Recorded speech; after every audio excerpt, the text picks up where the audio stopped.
Hey guys, this is Valentina, your local Argentinian Spanish tutor. Welcome back to another video where I give you the best tips and tricks to perfect your Spanish and help you sound like a real native speaker. Before we get started, don't forget to subscribe to our YouTube channel and turn your notifications on so you don't miss any of our content. Remember, we post weekly content about Spanish grammar, pronunciation, vocabulary, culture, everything you need to know, and much more. So you don't want to miss it. Turn your notifications on. Also, follow us on all our social media, and thank you so much for 9,000 followers on TikTok. Thank you so much. In today's video, we're gonna be breaking down the present perfect tense in Spanish in only 3 simple steps. I'm very excited, so with no further ado, let's get right to the video.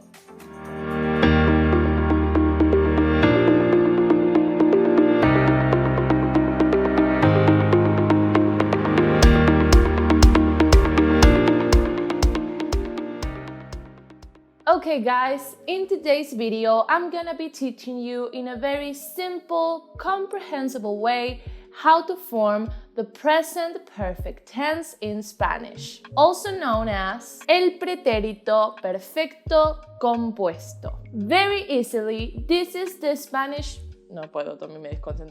Very easily, this verb is the Spanish equivalent to, for example, I have gone, which in Spanish would be yo he ido. This tense is what we call a compound tense, or un tiempo verbal compuesto. Time out. Because in order to form it, we need more than one verb. Sticking with the example that I just gave you, in the sentence I have gone, the 2 verbs that appear are the verb to have and the verb to go. In order to form the present perfect tense in Spanish, you're gonna need to follow this formula. First of all, you're gonna need your subject pronoun of choice, which, depending on the context, can be implied. Number 2, you're gonna need the auxiliary verb haber, which in our sentence in Spanish will play the same part as the verb to have in our sentence in English. Remember, I have gone, yo he ido. And number 3, the verb we wish to conjugate in its past participle form. Now, I know all of this can seem like a lot of information, but I promise you it's pretty simple and very straightforward once you get the hang of it. And that's exactly what I'm going to help you with. Now, the auxiliary verb haber will be in the present tense. So first of all, let's take a look at that. Here are the conjugations for the verb haber in the present tense. Yo he, tú has. Él, ella, usted, ha. Nosotros, hemos. Vosotros, habéis. And ellos, ellas, ustedes, han.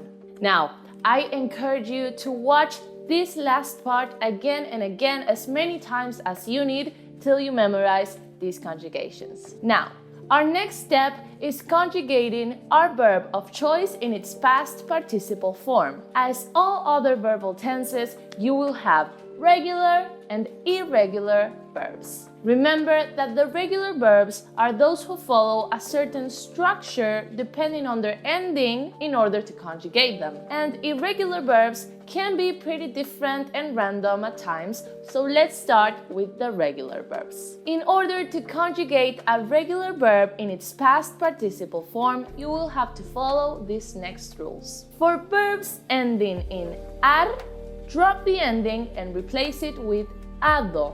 For example, the verb hablar, to talk, becomes hablado. Now, for verbs ending in er and ir, drop the ending and replace it with ido. For example, comer, to eat, becomes comido. And vivir, to live, becomes vivido. Pretty simple, right? That's all you need to know if your verb is a regular verb. But because I know that isn't always the case, let me list you the conjugations for some commonly used verbs in the past participle tense. Abrir, to open, becomes abierto.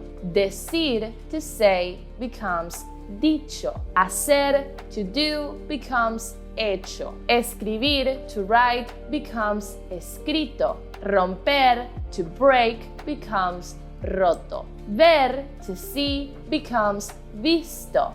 Volver, to return, becomes vuelto. Of course, there are many more, but these are the ones that I think are more useful. Guys, as you can see, this is not difficult at all. Now that we have our haber conjugations and our past participle conjugations, we're ready to make our sentences. So let's take a look at some examples. Yo he visto. I have seen. Tú has ido. You have gone. Nosotros hemos comido. We have eaten. Ellos han visto. They have seen. Vosotros habéis abierto. You have opened. Ella ha hecho. She has done. Ustedes han bailado. You have danced. Remember that the present perfect is great for expressing actions or events that begin in the past and are continued into the present. For example, hoy he trabajado todo el día. Today I have worked all day. And also for actions in the past that don't have a concrete or specific timing. For example, en mi vida he viajado mucho. In my life, I have traveled a lot. Okay guys, and that's it for today's video. As always, thank you so much for watching. If you enjoyed it, make sure to give this video a thumbs up and feel free to leave a comment down below if you have any questions, suggestions, or recommendations. Also, don't forget to share this video with a friend, a family member, or a colleague that's learning Spanish to make their day. And follow us on all our social media. Also, subscribe to our YouTube channel and turn your notifications on so you don't miss any of our content. I encourage you to check out Overcome the Barriers website and submit to your first free demo lesson so you can start learning Spanish right away with a native Spanish speaker like me. And I'll see you there. Nos vemos. Mwah.